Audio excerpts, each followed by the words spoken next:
Hello once again. Alan Knight here, Professor Knight. I'd like to begin talking about Chapter 5, the chapter on jazz, by stating that it is really truly an American art form, uniquely American art form. Before we get into it too much, let me apologize for the editing job that's being done with these lectures. It's a little herky-jerky, and I hope that it's not too confusing. I'm going to try and do a little bit better today, so just bear with me. I'd like to talk first about the roots or the style of jazz. What makes jazz jazz? Of course, that's a topic that can really stir up some arguments. We're not here to argue, really. We just want to learn and keep our minds open. What is jazz? Well, we do know that jazz originated in the combination of styles and influences in the Deep South in New Orleans. New Orleans, which is my hometown, by the way, at the turn of the century was a thriving metropolis located on the Mississippi River. Lots of industry, lots of trade, merchandise, business, lots of fun. People would go to New Orleans as they do now to be entertained. Music, food, nightlife, and yes, even the side of life that goes untalked about. The side of life that the bordellos and the houses of ill repute. So we're talking about Storyville here. In Storyville, which was a section in New Orleans where that type of activity would be going on, and it was quite legal. And some of the most upstanding members of society would participate and be involved with that type of thing. It was closed about the time of World War I, 1916, in that area. I'm not sure exactly when it was, because the Navy had a base down there, and the Navy, obviously being on the river with the ships and a port city, didn't want their sailors to get involved with that type of thing. So Storyville was closed down. But before that, it was a very happening place. Lots of musicians made a living.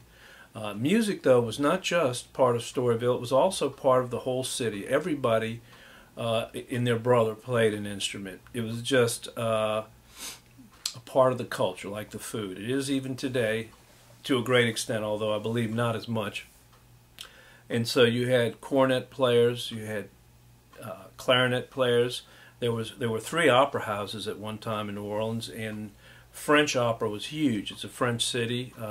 Spanish music, it was a Spanish city for a while too. Lots of influences. And the Creoles.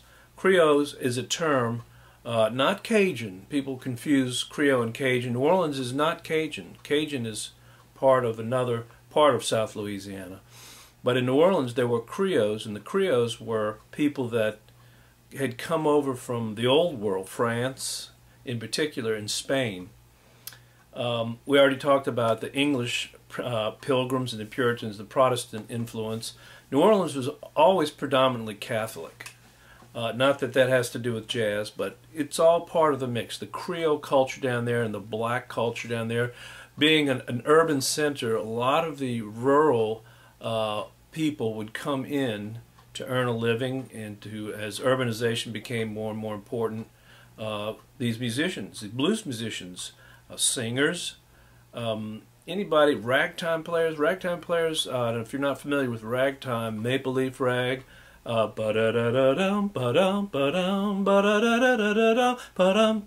anyway, that's a style we won't have a lot of time to talk about, and it's not an example in your book. But ragtime music, the blues, rural blues that became urbanized at the turn of the century, marching bands. Of course, in the Civil War, which occurred in the 1860s, after the Civil War, Reconstructions, lots of black Americans received their freedom, if you want to call it that. It was a very tough time indeed, especially when Jim Crow came in. But a lot of the blacks were able to play musical instruments because after the Civil War, instruments became cheaper. Trumpets, clarinets, bass drums, snare drums, tubas, you name it. For the most part, a marching band was the thing. Lots of military activity during the Civil War. The city had its share of marching bands, and those bands were to this day, are very popular.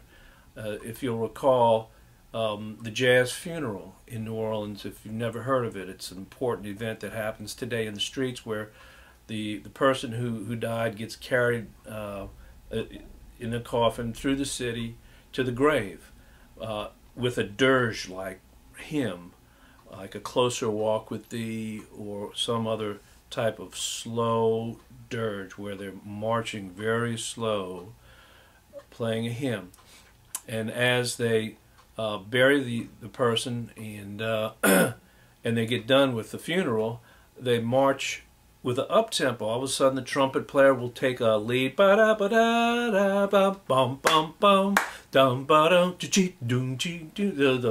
marching becomes a celebration, and people party, and the funeral turns into a party.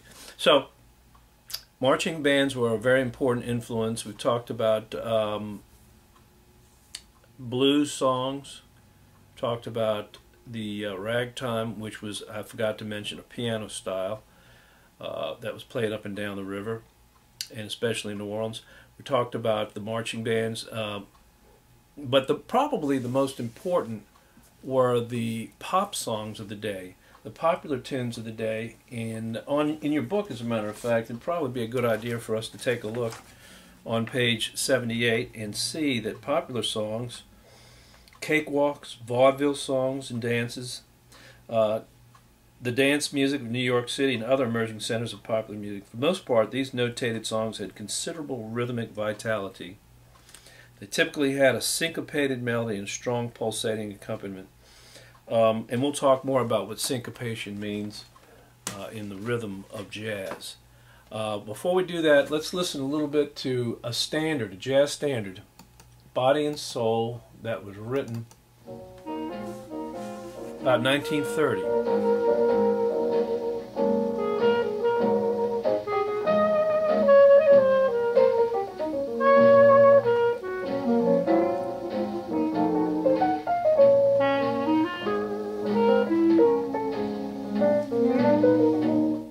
Now, I wanted you to hear that, and I wanted you to know that this particular jazz standard is called Body and Soul. Well, it's in your chapter 2, and we haven't covered much of the music in chapter 2. You're not going to be tested on that music, but it is used. We heard Sylvie, and now we're hearing Body and Soul, a jazz standard played by Benny Goodman. You'll see the listening guide, as a matter of fact, way over on page, let's see where we are. On page 35 and 36. And one of the goals for the listening guide is for you to understand the musical structure of this piece. Of course, there are other goals. The instrumentation, you hear a clarinet, you hear a piano, and a drummer. You don't hear any bass. But you do hear those three instruments, and the structure of the piece is very important for our discussion on jazz. We'll talk about that real quick. You'll hear an ABA structure. Let's hear it again.